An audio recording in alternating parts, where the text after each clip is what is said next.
السلام عليكم حبيبتي، كنتمنى ان شاء الله هذا الفيديو يلقاكم صحة جيدة وفي احسن الاحوال ان شاء الله. كيف ما ولفتكم دائما الجديد والمفيد. اليوم جبت المحبة. هاد المحبة هذه ديال الزوجين اللي كيكونوا متنافرين. واحد السيدة راه قالت لي الزوج ديالها كينعس معاها في نفس الفراش وما كيهضرش معاها وما كيعاملهاش معاملة الازواج. اختي هاد الوصفة راني جبتها لك، وكنقدم تحياتي للاخوان ديولي والمتتبعات ديالي في الجزائر والمتتبعات الجدادين والقدامين. وكنتمنى ان شاء الله نفيدكم بهاد الوصفات وتستعملوهم باتقان وتفيضوا النيه تاعكم، ورا ان شاء الله ما غتشوفوا منهم غير الخير. كنتمنى ان شاء الله هاد الوصفه هذه توصلك اختي وديريها، وراها اختي ماشي صعيبه وراها سهله وما عندها حتى شي خطر عليك. راها الا ما نفعتك ما غاديش تضرك. والمكونات اختي كلهم في المتناول، ما تحتاجي كاع تمحني ولا تعذبي. غادي تجيبي اختي جافيل اللي كيكون عندك في الدار، سواء جافيل تاع العبار اولا جافيل ديال القرعه، بحال المهم اللي يكون جافيل اللي فيه واحد الجوده وكيقضي لينا الغرض في هذه القرعه هذه. جيبي اختي قرعه، سواء قرعه ديال البلاستيك اللي تكون مضوبله اولا قرعه تاع الزاج بحال هذه. هذا غير الماء، ولكن حنا غادي نديرو جافيل اختي، سواء شريتيه من الحانوت سواء شريتيه ديال العبار ماشي مشكل، المهم يكون عندنا قرعه تاع جافيل وتعمريها حتى لهنا.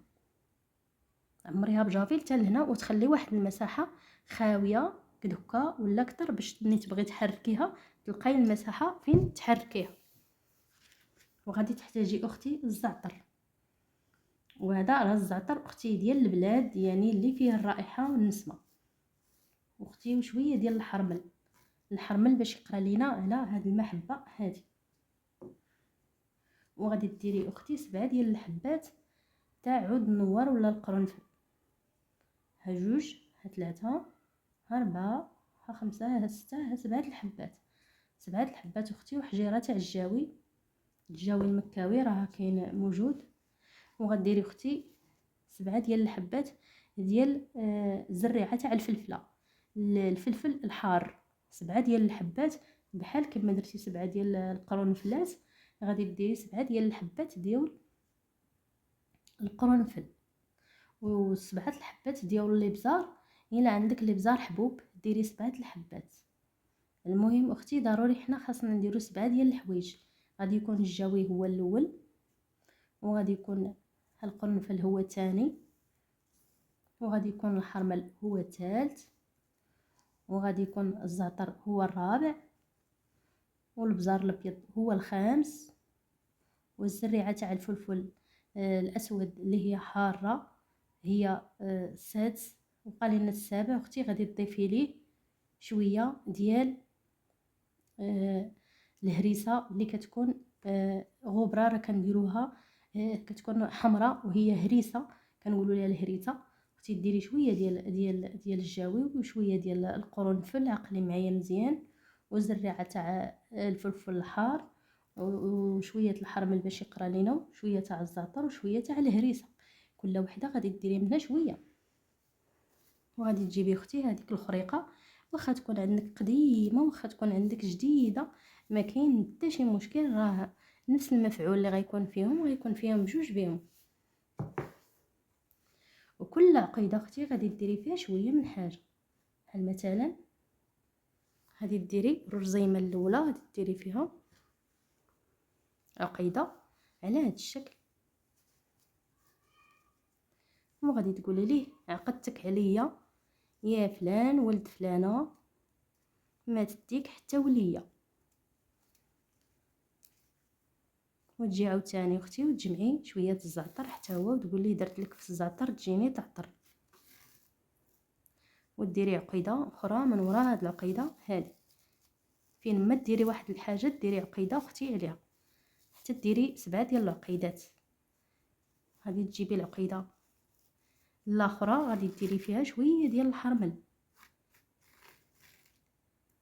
درت لك في الحرمل تجيني وانت كترمل بحال هكا، وتجيبي العقيده وديريها حتى هي بحال هذا الشكل، وانتي غادا وكتعقدي اختي.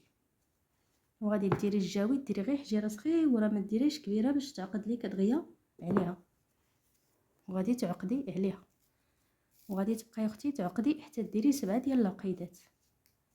الا قربتي العقدات راه غادي ديري 7 ديال العقدات، يعني ديري وحده تاع القرنفل، ووحده ديال الزعتر، ووحده ديال الحرمل، ووحده ديال الجاوي، ووحده ديال البزار الابيض، ووحده ديال الهريسه، والزريعه ديال الفلفل الحار، 7 ديال الحبيبات. ومن بعد اختي غادي تشدي هاد المكونات وغادي ديريهم وسط جافيل. هذه اختي هي الوصفه اللي كدار ديال المحبه ديال الجافيل. وراه الا درتيها اختي وفين ما حركتيها كل نهار حركيها، وغادي ديري لها غير هكاها، وراه غادي تطلبي منه اي طلب وكلمتك غادي تكون مسموعه. وهذه اختي غادي ديريها بحال هكا تحت اللسان ديالك، تخليها هي الاخر عاد تعقديها باش يكون فيها الريق تاع لسانك. وغادي تقولي درت لك فريق لساني ما تسمع غير كلامي، درت لك يا فلان ولد فلانه في الريق تاع لساني وما تسمع غير كلامي. وغادي ديريها حتى هي في عقيده وتعقديها وتجمعيهم اختي. من بعد ما عقدتي 7 ديال العقيدات كل وحده درتي فيها حاجه، غتجيبيهم اختي وغادي تعقديهم وغادي تخشيهم هنا في وسط هذه القرعه اللي نصصتيها بجافيل حتى لهنا، وغتسدي عليها سواء خرقه عندك تاع كلينيكسا او لا تاع الشرويطه ماشي مشكل. وغادي ديري ليه بحال هكا كل نهار وتحطيها تخبيها فواحد التخبيه اللي ما يطيح عليها حتى شي واحد وما تفضحيش اختي. وتجي تاني النهار الثاني ديري لها بحال هكا وديري لها بحال هكا اختي. هذه راه كدوم واحد المده طويله، راه تبقى عندك حتى شهر. فين ما شفتي هذيك الخرقه شربات وهذوك الزرارع وداك الشيء شربوا ولا جافيل قليل، زيدي واحد شويه تاع جافيل وبقاي تحركي اختي. فين ما شفتيه بدا يعوج معاك وما بقاش يسمع كلامك سيري حركيها، وراه غادي تولي حاكماه بالكلمه وبالماء وبالخرقه. غير تبعي الكلام ديالي وراه غادي ان شاء الله تكوني حاكمه وكلمتك مسموعه معاه. اللي قلتيها ليه هي اللي غتكون. وغادي تشوفي اختي لما يتقلب لعندك ويلتفت ليك ويولي وجهه في وجهك وما يبقاش مفارق معاك وما يبقاش يسخى بيك غادي يبقى متوحشك واخا كاين معاك في الدار.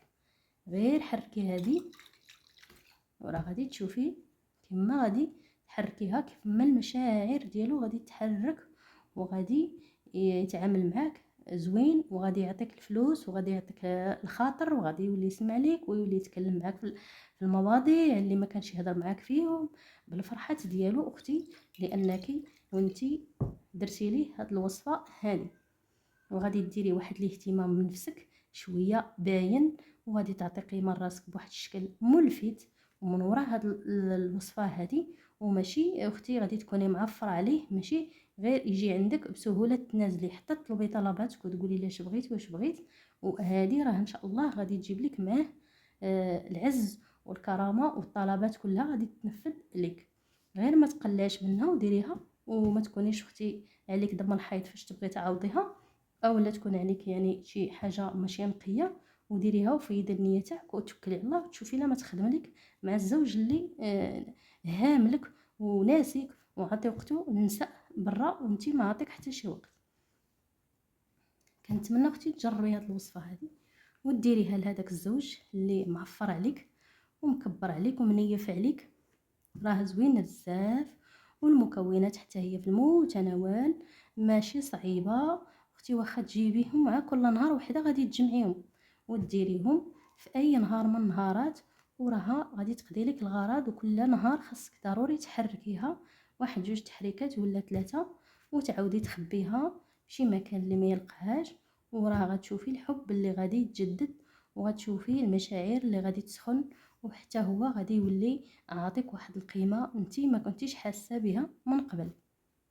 الراجل اختي راه كيبغي دائما جديد وكيبغي دائما التغيير وكيبغي دائما تفكريه بحال هاد الحوايج ما تخليش تنسيه. الا نسيتيه مشى كامل. حيت اختي كيقول المثل الراجل راه بحال العجاجه والمراه راه بحال الدجاجه. الراجل راه غير الريح اللي جاي يديه غاديك العجاجه والمراه راها كي الدجاجه ديما قارقه في الدار وديما غير جالسه في الدار، ما كتمشي فين ما كتجي فين. هذا هو علاش خاصك ديري هاد الحاجه هادي. كنتمنى اختي نكون فدتك بهاد الوصفه هادي والطلب ديالك راه تنفذ، وخاصك حتى انتي تنفذيها وتكوني فحله وتعرفي كيفاش ديري الحاجه. ولا يدك ما كتطلعش لك الحاجه، راني حاطه الوصفه اللي كتفوسخ اليدين. ولا فوسختي يديك ودرتي هاد الوصفه غادي تفرحي عليها وتسعدي عليها وتشكريني اختي عليها. كنتمنى نتلاقاو في وصفه اخرى وشي فائده اخرى. وما تنساوش حتى نتوما بارطاجيوها مع صحاباتكم وحباباتكم وعزازات عليكم كيف ما انا عطيتها لكم. وكنتمنى نتلاقاو في وصفه اخرى وفائده اخرى، والى اللقاء حبيباتي.